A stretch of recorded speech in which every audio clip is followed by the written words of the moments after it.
Okay, magandang araw sa inyong lahat. So today, ang gagawin natin ay try natin gumawa ng window trim na mga ganito.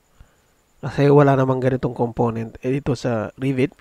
So we will try to do that. Gagawa tayo ng dalawang examples na usually na ginagamit sa ating mga pagde-design ng ating mga bahay. So gawa tayo ng bagong model natin. Gawa lang, click lang natin yung control N, and then kunin natin yung architectural template natin and then click OK. And then from here, ang gusto kong gawin is punta muna ako dun sa ating elevations. Okay, dito sa south. Gusto kong ibabaan kasi to. So usually yung mga walls natin is nasa 3,000 mm naman. Okay, or sasabihin natin 3 meters. Click apply and then magiging ganyan yan. So, kung sobrang laki ng mga levelings ninyo, pwede nyo palitan yan. Baba natin ng 1:50. Yan. And then, ang gagawin natin is punta tayo ng level 0. 0 lang muna. Then, we go to wall, architectural, and then kuha lang tayo ng kahit anong wall dyan. Siguro itong 100 mm na lang na to. Then, click natin anywhere dito. Yan. Okay. So, isang sample lang to ng wall. And then, what we need to do here is punta tayo ng 3D natin. Yan. Ito na yung wall na ginawa natin. I think masyado siyang malaki. Okay. Punta tayo to south. Okay. Masyado siyang mahaba. Sabihin natin nasa 6 lang. Yan. And punta tayo dito sa 3D. Ito na yung wall natin. Palitan din natin to yung kanyang sizes para hindi masyadong masakit sa mata yung ating mga labelings. So, ito yung wall natin ngayon. So, ang gagawin natin is gagawa tayo ng dalawang window opening dito. Click natin to and then edit profile natin yan. Siguro mas maganda kung pupunta dito tayo sa south. Okay. And what we need to do is to create lines here. Okay, click nyo tong line na to. And then, gusto ko siyang offset ng 1 meter on each side. So, 1,000. Okay. So, ang pag-offset is, pag-link mo dito,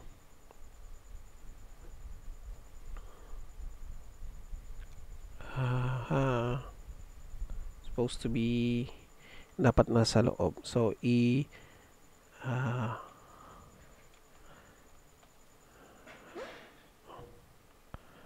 space bar lang para pumunta siya dun sa loob. Yan yun. So, click ko dito, papunta dun. Ito din ulit sa kapila. Yan. And then, there. So, eto na yung naging opening natin. Nag-automatic siya na lumalabas. Okay?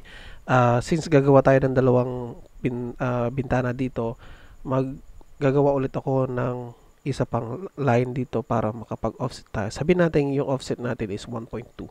So, or 12 mm. So, from here, click nyo to, papunta doon. Okay. Dito sa kabila naman, escape natin yung kabila naman. Okay. Space lang para bumaliktad siya. Yan. So, hindi yan magiging opening pag hindi nyo siya pinag-join. So, click nyo tong trim and extend na to. Click nyo dito, papunta doon. Okay, so cancel natin yan. Hindi dapat ganon. So, i-unjoin na lang natin sila or split elements na lang natin sila. So, lalabas yung ating cutter. Pag ganyan. And then, ang gagawin na lang natin is i-delete natin ito. Okay, and then click check. Then from there, magkakaroon na kayo ng opening na dalawa. Okay, so from here, there are two steps na pwede nating gawin when we are doing yung trim natin. Okay, first and foremost na kailangan yung gawin is gumawa ng reference line ninyo. Kasi pag hindi kayo gumawa ng reference line ninyo, hindi alam ng Revit kung saan siya mag-draw or anong face, saang face yung kanyang paggagawan. Okay? Since dito sa wall na to yung gagawin natin, punta tayo ng east. Yan. Okay. So, tignan nga natin. Medyo hindi ako nakita. Dapat nasa north, west.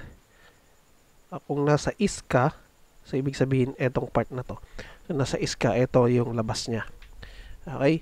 So, from here, gawa tayo ng reference plane. Ito, reference plane na yan. Click mo dito sa labas. Pumunta dito sa baba. Okay? So, pwede pa rin natin tong pahabaan para ano lang. So, ngayon, ito yung gagamitin nating reference plane na ididikit natin yung ating mga window trims. Okay, and then, balik tayo dito sa 3D. Yan, hindi nyo makikita yon. Pero mamaya, pag gumawa tayo, yun yung pipili niya. Okay, so, punta tayo dito sa south.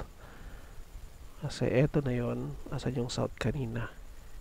South sa likod. So, dapat north yung piliin natin. Yan. So, palitan natin tong meron na 1:50. Maybe etong labels na to is i-move natin siyang ganun. Okay, so ito yung dalawang window trim natin. First na window trim na gagawin natin is yung simple lang, yung square lang siya or rectangular. So, ang gagawin natin is click natin yung component and then model in place. So, mamimili tayo kung aling category siya. Family category siya. Usually, ang ginagamit ko is hindi ako gumagawa dun ng Windows. Kasi hindi naman siya part ng window. Medyo part ng wall siya. Hindi ko rin siya nilalagay sa wall kasi nakadikit lang siya sa wall. Okay? Pinakamagandang gamitin dito is yung ating generic models. Ito. Click OK natin yan. And then, palitan natin yung pangalan ng window trim. Yan. 1 na lang kasi meron pa yung isang gagawin natin. Window trim 1, click OK. And then, set natin yung work plane. Okay, pick a plane. Punta tayo sa east. Ito, click natin yan. So, magtatanong siya kung saan yung view na gusto mong tingnan. So, since north yung ginamit natin kanina, yung north yung gagamitin natin. Open view lang natin yan. And then, pwede tayong gumawa ng extrusion. Okay? So, dun sa extrusion na to, parang extrude lang yung gagawin mong model. So, click natin tong extrusion na yan. And then, gawa tayo ng rectangle para mas madali. Pwede rin naman yung line, pero mas madali kasi pag rectangle. And then, yung offset natin is dapat nasa, sabihin natin, nasa inyo or nasa inyo kung ano yung size ng window trim na gusto nyo. Pero sa akin, usually nasa 100 mm yung ginagawa ko. Then, click ko dito sa dulo. Then, from there. So, hindi pa yan tapos. Kasi pag chinek nyo na yan, finish edit mode nyo na yan, magiging parang sarado lang siya. Na parang takip lang siya ng inyong window. So, pag click ko to, okay, and finish model, pag pumunta ko ng 3D, ganyan lang siya.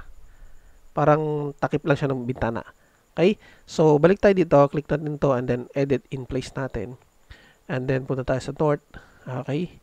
And then, dito sa create natin, eto, edit natin yung extrusion. And then, gawa ulit tayo ng ating rectangle naman. So, lagay natin yung offset natin ng 0 para malaman nung ating, nung ating Revit program na ito yung bukas niya.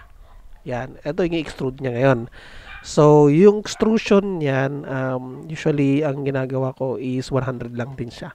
So, click apply, and then finish, and then finish model. So, yan na yung naunang window trim natin. So, para naman kung gusto mong may iba-ibang iba-iba yung niya, yung itsura niya, or sabihin natin very fancy. Sabihin natin yung parang mga molde or moldings ng mga bintana natin. So, dito naman tayo sa kabila. Punta tayo sa north. Ito sa kabilang to. And then, punta tayo ulit dun sa architecture, component, and then model in place. Na gagawa ulit tayo ng ating generic model. Yan. Okay. Sabi natin window trim 2. Okay. Click OK. And then, etong sweep naman yung gagamitin natin. Ang sweep meaning, pag gumawa ka ng ano mo, ng pattern mo, tapos may linya ka na gagawin dito, parang yun yung susundan niya. So, later on makikita nyo kung ano yung itsura niya. So, click natin tong sweep, and then sketch a path tayo. So, sketch a path, and then pick a plane. Okay, pick natin yung dito na lang. Ay, hindi. Pick a plane. Okay, and then punta tayo ng east. Pick natin ulit to, and then open view natin sa north. Okay, and then from here, rectangle na lang yung gamitin natin. From there, there. Okay, so check natin to, and then dito sa profile na to, kung wala pa kayong nagagawang profile, hindi kayo pwedeng mag-load ng profile. O pwede na din nating i-check kung ano yung mga profile na nandito, load profile natin. Magtatanong siya kung saan-saan yung gagawin niya. Pero hindi ko na gagawin niya ngayon. Ang gagawin na lang natin is mag-edit tayo ng profile. Okay? From there, dun sa side kasi yung ano niya, yung titignan niya, subukan natin sa east muna. Yung ano natin, yung paggagawa natin ng profile na yan. East, open view natin. So, dito yung labas niya. So, ito yung coordinate, yung pinakadulong-dulong taas nung ating window trim. So, ngayon, ang gagawin natin is gagawa tayo ng line natin ganito. Sabihin natin ganyan. And then, gawan natin siya ng arc. Okay, kasi yung arc natin kuminsan ganyan eh. Diba? Yan. And then, another arc na maliit. Yan. And then,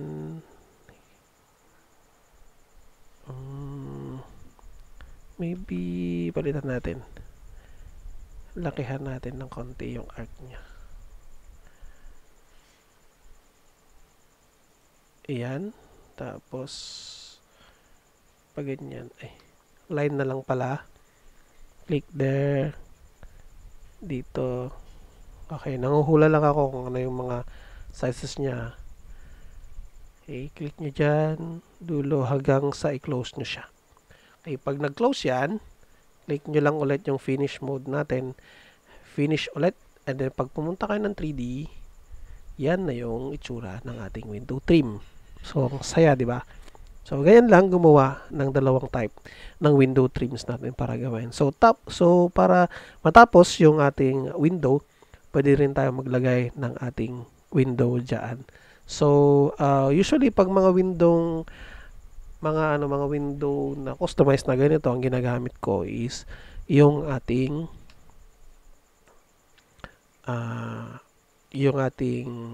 wall architectural, and then dito sa may curtain wall glazing na yan.